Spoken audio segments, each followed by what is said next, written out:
आइए शुरू करते हैं आज का लेक्चर केमिकल बॉन्डिंग।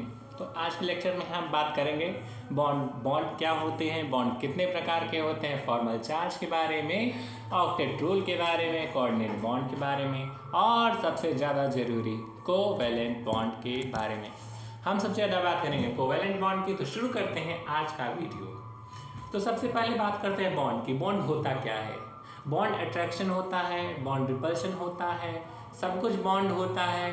बॉन्ड पर लगाव या जुड़ाव होता है जो दो एटम या दो मॉलिक्यूल को आपस में बांधे रखता है। मूल रूप से आप इसे एक रस्सी की डोर समझ सकते हैं जिससे आप दो दो दो अणुओं को बांध दें, ऐसा ही कुछ होता है, लेकिन इतना कमज़ोर नहीं होता। इसे आप इस वीक बॉन्ड समझ सकते हैं। लेकिन बॉन्ड बॉन्ड का कॉन्सेप्ट शायद आपको क्लियर हो गया होगा कि बॉन्ड क्या होते हैं और बॉन्ड बनते क्यों हैं। चलिए ये बात तो खास हो गई। तो बॉन्ड बनते हैं स्टेबिलिटी के लिए। कोई भी एलिमेंट चाहता है, हर एक एलिमेंट चाहता है कि वो स्टेबल हो जाए, स्टेबिलिटी। तो बॉन्ड बनने का पहला कारण होता है स्टेबिलिटी। दूसरा, वो अपने ऊपर जो भी चार्ज होता है उसे न्यूट्रल करना चाहते हैं। हर एक व्यक्ति मुश्किलों और परेशानियों से दूर रहना चाहता है, ऐसे ही एटम और मॉलिक्यूल भी शांत रहना चाहते हैं, तो वो न्यूट्रल रहना चाहते हैं। तो न्यूट्रल रहने की कंडीशंस भी फुलफिल करता है। स्टेबिलिटी तब मिलती है जब एनर्जी कम होती है। एनर्जी अगर लो होगी तो स्टेबिलिटी ज़्यादा होगी। लो एनर्जी, अपनी एनर्जी को कम करने के लिए। तो ये तीन कारण हुए। तो आइए जानते हैं बॉन्ड कितने प्रकार के होते हैं। बॉन्ड मुख्यतः दो प्रकार में विभाजन किया जा सकता है, स्ट्रॉन्ग बॉन्ड में और वीक बॉन्ड में। तो स्ट्रॉन्ग बॉन्ड वो बॉन्ड होते हैं जो मजबूती से एक दूसरे को जकड़े हुए होते हैं, जैसे covalent bond, coordinate bond, ionic bond, metallic bond. Metal के बीच में जो बॉन्ड बनते हैं उसे मेटालिक बॉन्ड कहते हैं। और कोवैलेंट बॉन्ड वो बॉन्ड होते हैं जिसमें एक एलिमेंट दूसरे एलिमेंट को कुछ इलेक्ट्रॉन शेयर करते हैं। तो कोवैलेंट को लिख सकते हैं sharing of electron. Coordinate bond जो होते हैं वो इलेक्ट्रॉन डोनेट करते हैं एम्प्टी ऑर्बिटल में, ठीक। और आयनिक पॉजिटिव और निगेटिव मिलके बनाते हैं आयनिक। और हाइड्रोजन बॉन्ड क्या होते हैं? वो बॉन्ड जो हाइड्रोजन की वीक इंटरेक्शन से बनते हैं हाइड्रोजन से, जैसे कि हाइड्रोजन फोर्सेस जैसे H2 है। और वंडरवॉल फोर्स तो आप जानते हैं गैसेस में। तो आइए चलते हैं अगले स्लाइड की ओर बढ़ते हैं। तो अब पढ़ते हैं कोवैलेंट बॉन्ड क्या होते हैं। Bond form as a result of sharing of electron pair where each combining atom contribute at least one electron to the shared pair। मतलब वो बॉन्ड या बॉन्ड की शेयरिंग, इलेक्ट्रॉन पेयर्स की शेयरिंग या एक सिंगल इलेक्ट्रॉन की sharing, जहाँ हर एक कंबाइनिंग एटम कम से कम एक इलेक्ट्रॉन दे दूसरे एटम को, उसे कहते हैं कोवैलेंट बॉन्ड। तो आइए चलिए इसे एग्जाम्पल से और क्लियर हो जाएगा। कुछ एग्जाम्पल्स देख लेते हैं, जैसे कि H2O, HO। हाइड्रोजन के वैलेंस शेल में एक इलेक्ट्रॉन, ऑक्सीजन के वैलेंस शेल में कितने इलेक्ट्रॉन हुए? 2 5 7, 1s2, 2s2, 2p, 2 2 4, 4 8, 4। तो 1s2, 2s2, 4 2 6, 6 इलेक्ट्रॉन हुए। 1 2, ये बॉन्ड बन गया। दो से बॉन्ड बन गया और बाकी 4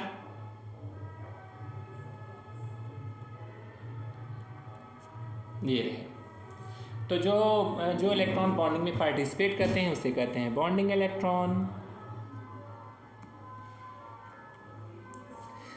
जैसे कि ये हाइड्रोजन का इलेक्ट्रॉन, ऑक्सीजन का इलेक्ट्रॉन। और जो बॉन्डिंग में पार्टिसिपेट नहीं किए हैं, जैसे कि ये दोनों, इसे कहते हैं लोन पेयर्स या नॉन बॉन्डिंग इलेक्ट्रॉन्स।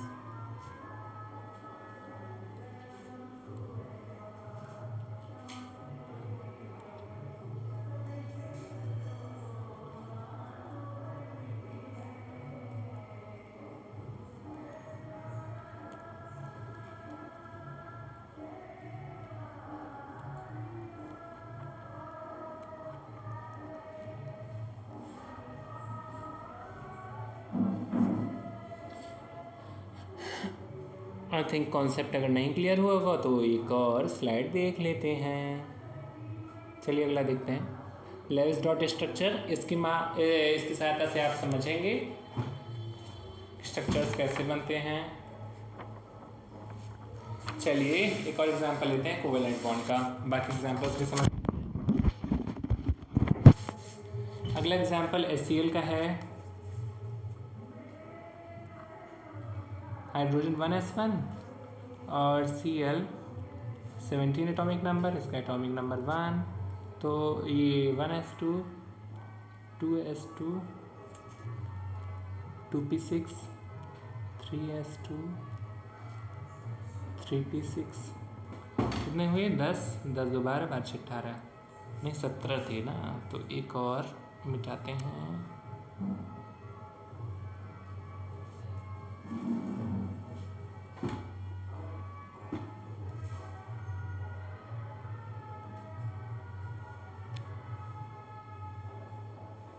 मिट गया 3p7। तो यहाँ आप देख सकते हैं वैलेंस शेल में इसके कितने इलेक्ट्रॉन हुए? 3s2 से 3p7 में 7 to 9 इलेक्ट्रॉन हो गए। तो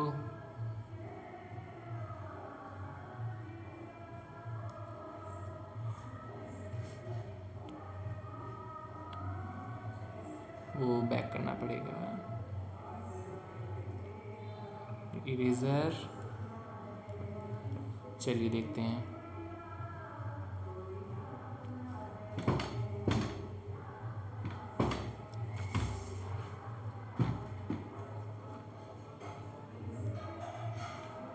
इसमें 7 electron 1s2 2s2 2p6 3s2 3p6।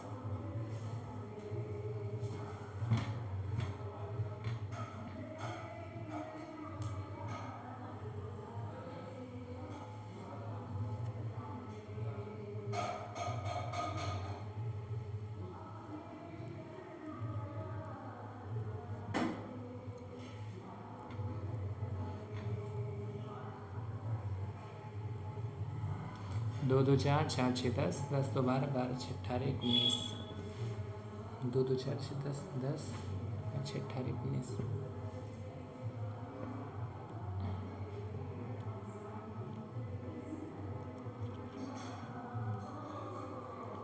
10 ये 10 10 2 12 12 5 17 5।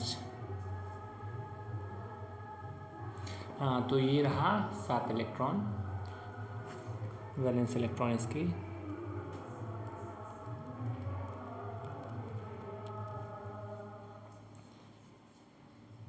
तो ये रहा इसका एक इलेक्ट्रॉन, इसे अलग कलर से शो कर देते हैं।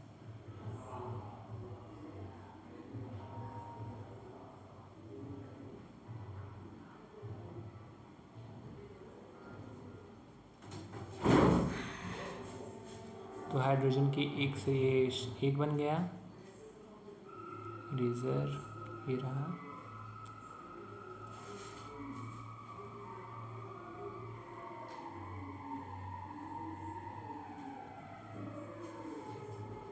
तो कितने लोन पेयर बचे?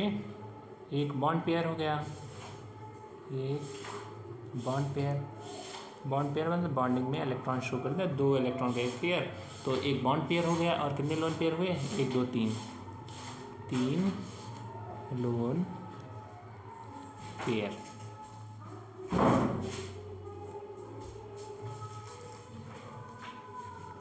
चलिए अगला एग्जांपल देखते हैं।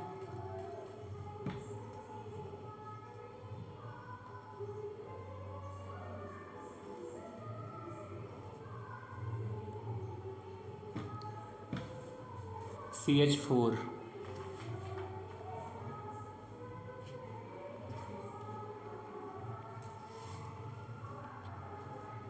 यह कार्बन का एक इलेक्ट्रॉन 2 3 4। कार्बन का कन्फिग्रेशन हुआ 1s2 2s2 2p2। तो वैलेंस शेल में 4 इलेक्ट्रॉन 1 2 3 4, ये 4 इलेक्ट्रॉन हुए। और हाइड्रोजन के वैलेंस शेल में 1 इलेक्ट्रॉन 1 2 3 4 एक एक सबके। तो ये रहा इसका ऑक्टेट कंप्लीट हो गया। ये इसके 2 कंप्लीट हुए, ये 2 कंप्लीट हुए, ये 2 और ये 2। ठीक,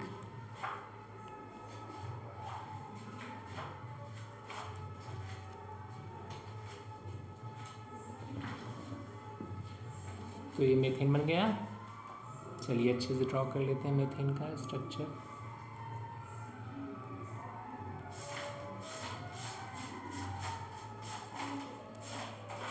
दो बॉन्ड के बीच में जो गैप होता है, जो एंगल होता है, इसे कहते हैं बॉन्ड एंगल।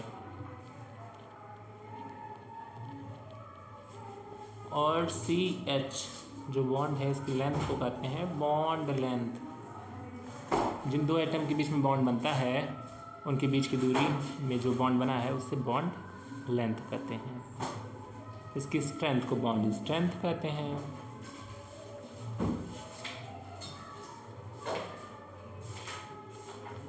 ये बॉन्ड के पैरामीटर्स हैं चेक करने के लिए कितनी मजबूती का बॉन्ड है।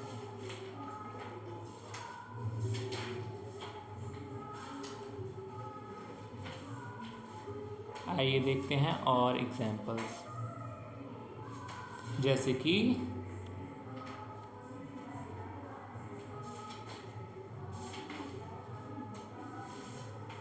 NH3 नाइट्रोजन, इसका कन्फ्लिक्शन हो गया 7 एटॉमिक नंबर है, 1s2 2s2 2p 2 2 4 3 7।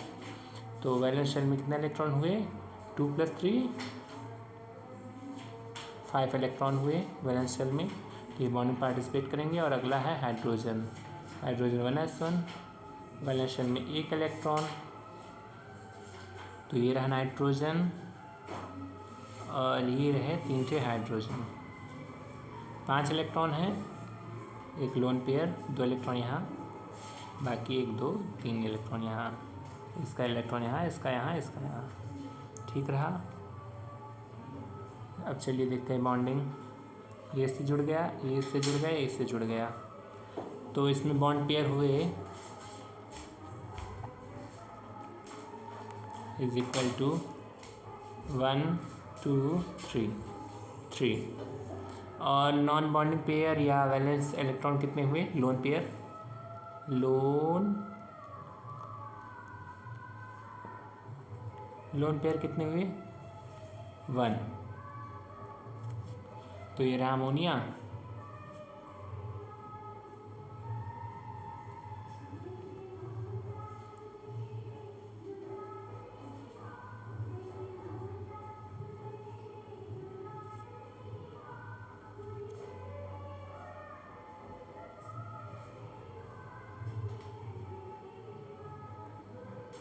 अब अगला एग्जांपल देखते हैं।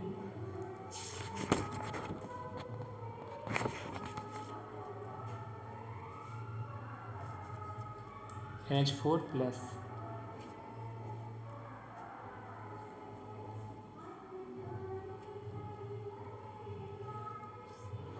क्योंकि इसमें प्लस है तो नाइट्रोजन का 1 इलेक्ट्रॉन निकल गया।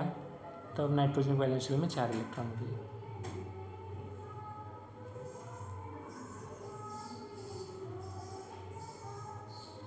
चार हाइड्रोजन, 1 इलेक्ट्रॉन इसका, 1 इसका, 1 इसका, 1 इसका, और ये रहा इसका, ये इसका, ये इसका, ये इसका।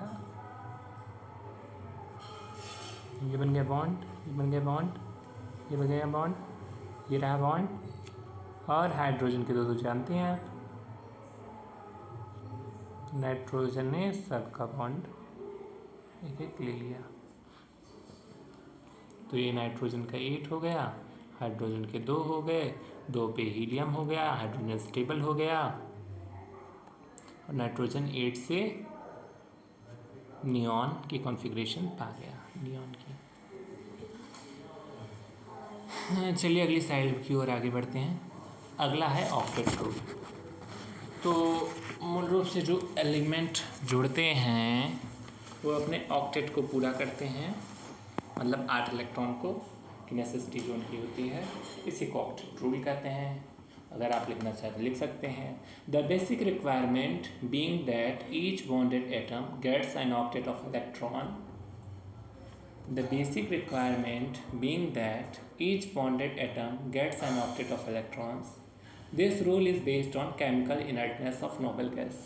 इसका मतलब हुआ ये केमिकल इनर्टनेस रासायनिक रूप से अक्रिय या असक्रिय होने के नियम पर निर्भर करता है। हर एक एलिमेंट निष्क्रिय होना चाहता है, मतलब उसके ऊपर कोई चार्ज ना रहे, तो इनर्ट गैस की कॉन्फ़िगरेशन, इनर्ट गैस जो है उनकी कॉन्फ़िगरेशन को प्राप्त करना चाहता है क्योंकि वो स्टेबल होते हैं। तो स्टेबिलिटी हर एक व्यक्ति चाहता है। तो आइए आगे देखते हैं ऑक्टेट रूल के और एग्जांपल्स। अगले स्केच का इस्तेमाल कर लेते हैं अगले कलर का। तो पहला एग्जांपल है एसीटेट का लेते हैं, RCOO minus NO2 minus SO3 sulphur trioxide phosphate PO4 3 minus SO2। RCO को डबल O का स्ट्रक्चर कुछ ऐसे रहेगा, R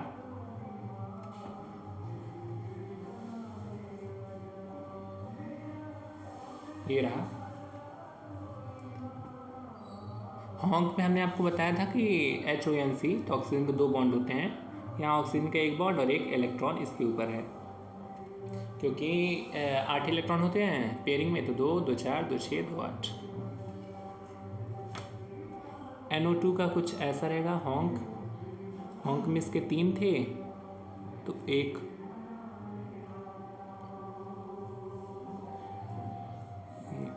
2 2 4 2 6 1 7। NO2 का कुछ ऐसा स्ट्रक्चर रहेगा। अगला देखते हैं SO3। तो SO3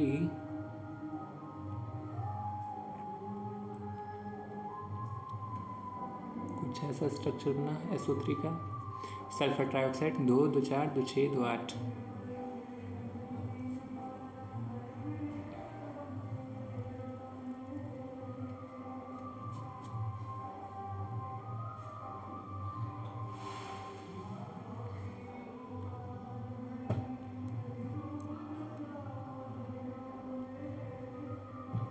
दो 2 4 2 6 2 8। बाकी 2 इलेक्ट्रॉन यहाँ लग जाएंगे ऐसे ही। और अब रहा अगला फॉस्फेट। तो फॉस्फेट फास्फोरस 4 ऑक्सीजन है,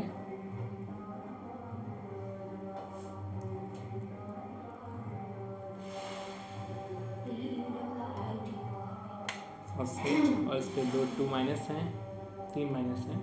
तो ये रहा 1 2 3 माइनस, यहाँ 2 बॉन्ड 2 2 4 2 6 2 8।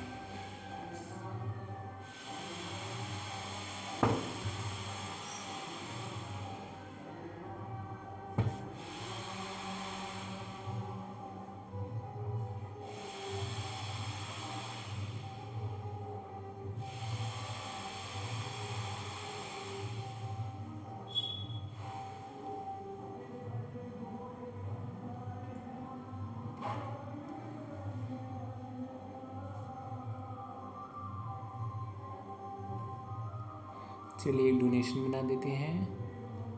इरेजर ये रहा।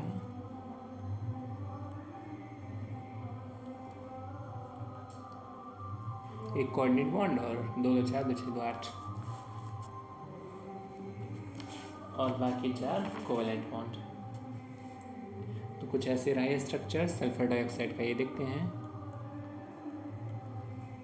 2 2 4 2 6 2 8 हो गया काम। चलिए अगले स्लाइड पे बढ़ते हैं। Limitation of octet rule. आपने देखा कि कुछ एलिमेंट जो हैं या कुछ मॉलिक्यूल्स जो हैं इसको इस ऑक्टेट रूल को नहीं मानते, वो और भी बॉन्ड बनाते हैं, मतलब 8 इलेक्ट्रॉन के से ज़्यादा होती हैं उनमें। और ये mainly octet rule second period के एलिमेंट पर ही काम करता है, बाकी अधिकतर काम नहीं, बाकी कुछ पे काम नहीं करता। तो कारण क्या है? इनकम्प्लीट ऑक्टेट होना और नंबर ऑफ मॉलिक्यूल होना या सुपर या एक्सटेंडेड ऑक्टेट होना। तो आइए देखते हैं कोऑर्डिनेट बॉन्ड के बारे में, जहाँ इसका इस्तेमाल, जहाँ ऑक्टेट रूल फॉलो नहीं होता वहाँ इस्तेमाल करते हैं कोऑर्डिनेट बॉन्ड का। कोऑर्डिनेट बॉन्ड में एलिमेंट जो होते हैं वो खाली पड़े ऑर्बिटल्स को इलेक्ट्रॉन डोनेट कर देते हैं।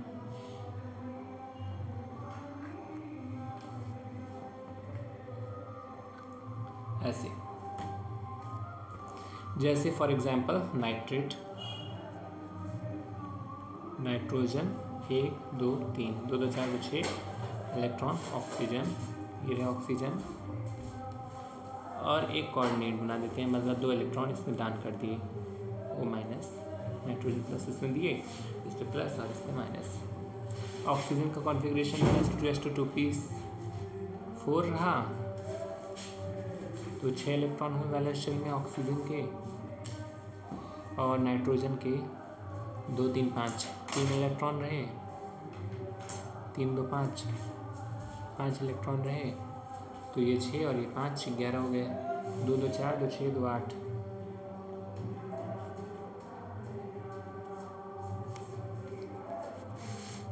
तो इसको ऐसे रिप्रेजेंट कर सकते हैं नाइट्रेट को। इसका 2 इलेक्ट्रॉन 1 2 3 3 बॉन्डिंग में 3 बॉन्ड बनाता है नाइट्रोजन, और बाकी एक लोन पेयर था, तो लोन पेयर उसने डोनेट कर दिया ऑक्सीजन को, ये रहा डोनेशन। क्योंकि नाइट्रोजन सिर्फ 3 ही बॉन्ड बनाता है, तो एक लोन पेयर एक्स्ट्रा था और एक खाली था। नियरेस्ट ऑर्बिटल को ही दान देता है, मतलब ज़्यादा दूर रहेंगे तो एक्सेप्ट नहीं कर पाएगा। तो ये रहे नाइट्रोजन इस के ऑक्टेट रूल की लिमिटेशन, कि ये सिर्फ सेकंड पीरियडिक एलिमेंट पे लगता है, इनकम्प्लीट ऑक्टेट और नंबर मॉलिक्यूल्स हैं या सुपर एक्सटेंडेड ऑक्टेट हैं तो ये फॉलो नहीं करेगा। और भी एग्जांपल्स हैं जैसे कि O3 यानी ओजोन। O3 का स्ट्रक्चर कुछ ऐसा रहेगा,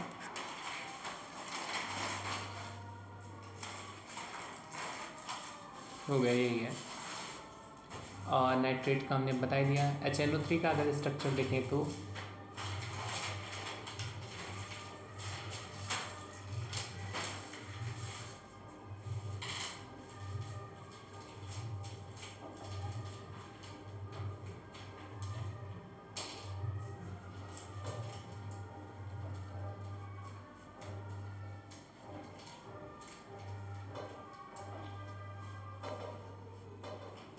तो ले लिया,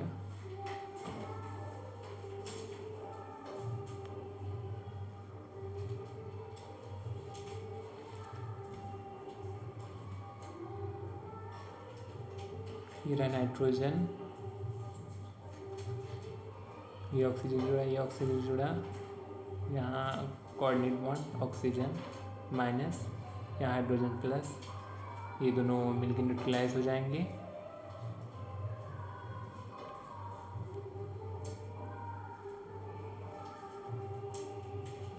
इस पे पॉजिटिव चार्ज था,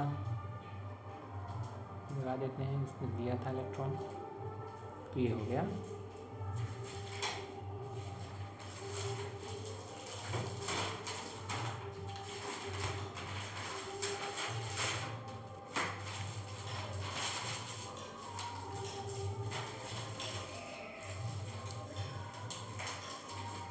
अब अगला बॉन्ड कोऑर्डिनेट बॉन्ड हम लोग देख चुके हैं।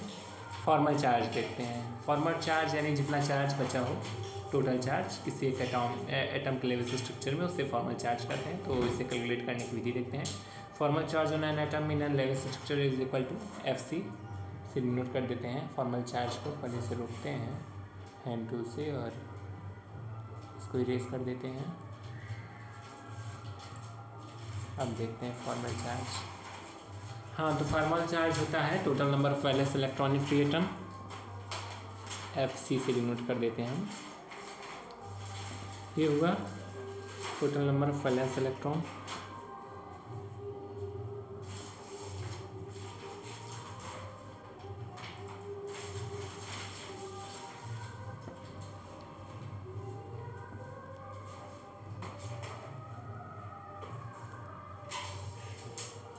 माइनस लोन पेयर इलेक्ट्रॉन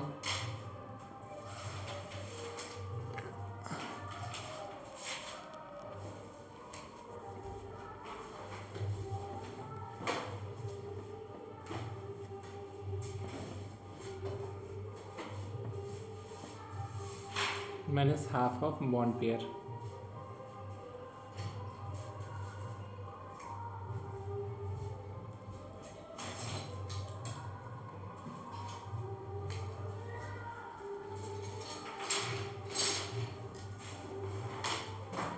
तो ओजोन का ये रहा स्ट्रक्चर।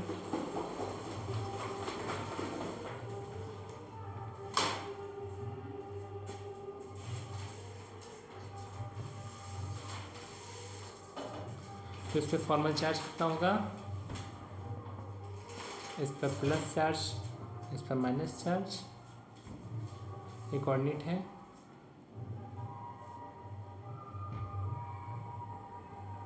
नहीं कोऑर्डिनेट नहीं,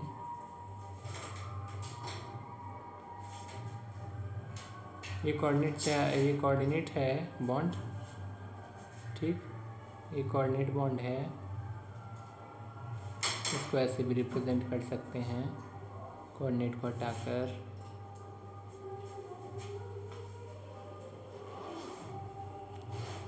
ये प्लस ये माइनस, तो किसने दिया, इसने लिया है। तो कोऑर्डिनेट की जगह ऐसे भी दिखा सकते हैं। तो इसके ऊपर जो फॉर्मल चार्ज हो आएगा वो +1, इस पर फॉर्मल चार्ज -1, इस पर 0।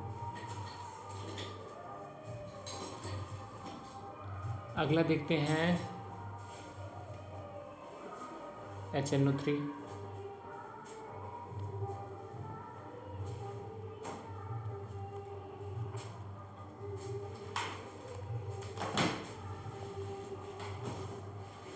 कोऑर्डिनेट को प्लस माइनस में तोड़ देते हैं। इस पर 1 चार्ज रहेगा, फॉर्मल चार्ज। इसका अगले किसी और से दिखाते हैं, किसी और कलर से।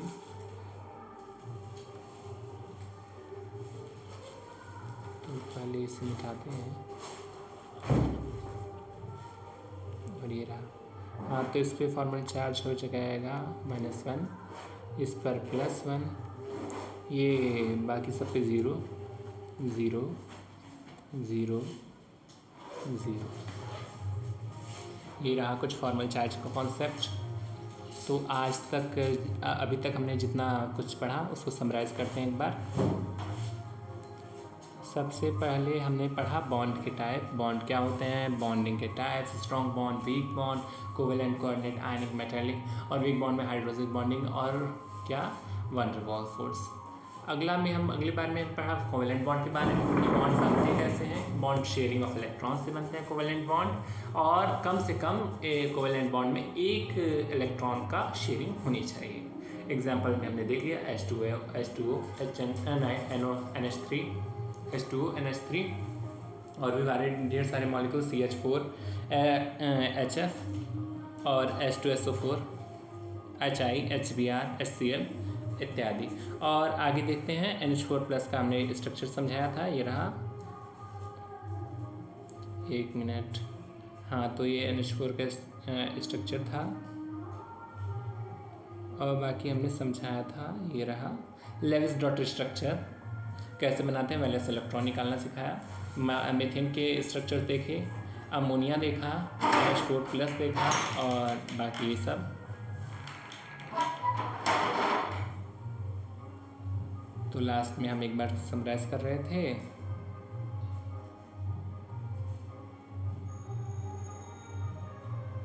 हाँ, तो ऑक्टेट रूल में हमने देखा कि हर एक एलिमेंट ऑक्टेट का कॉन्फ़िगरेशन प्राप्त करना चाहता है। ऑक्टेट मतलब नोबेल गैस कॉन्फ़िगरेशन प्राप्त करना चाहता है। उसके वैलेंस शेल में कम से कम 8 इलेक्ट्रॉन हो, ताकि वो स्टेबल स्टेट प्राप्त कर सके। तो इसमें कुछ एलिमेंट ने जो अधिकतर ने प्रयास किया, कुछ रह गए। लिमिटेशन ऑफ ऑक्टेट रूल, ये सेकंड पीरियड के एलिमेंट पे नहीं लगता।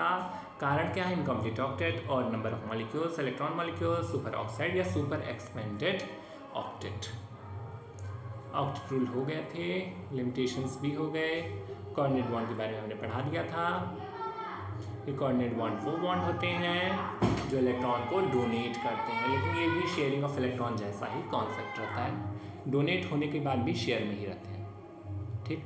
फॉर्मल चार्ज, जितना चार्ज प्रेजेंट रहता है किसी एलिमेंट या किसी मॉलिक्यूल पर, उसके मॉलिक्यूलर स्ट्रक्चर में उसे हम फॉर्मल चार्ज कहते हैं।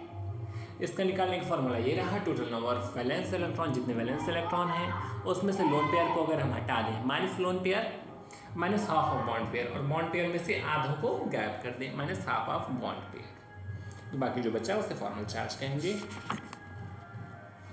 तो यहाँ तक आज हमारा लेक्चर हुआ। कल हम इस लेक्चर को आगे बढ़ाएंगे। Thank you.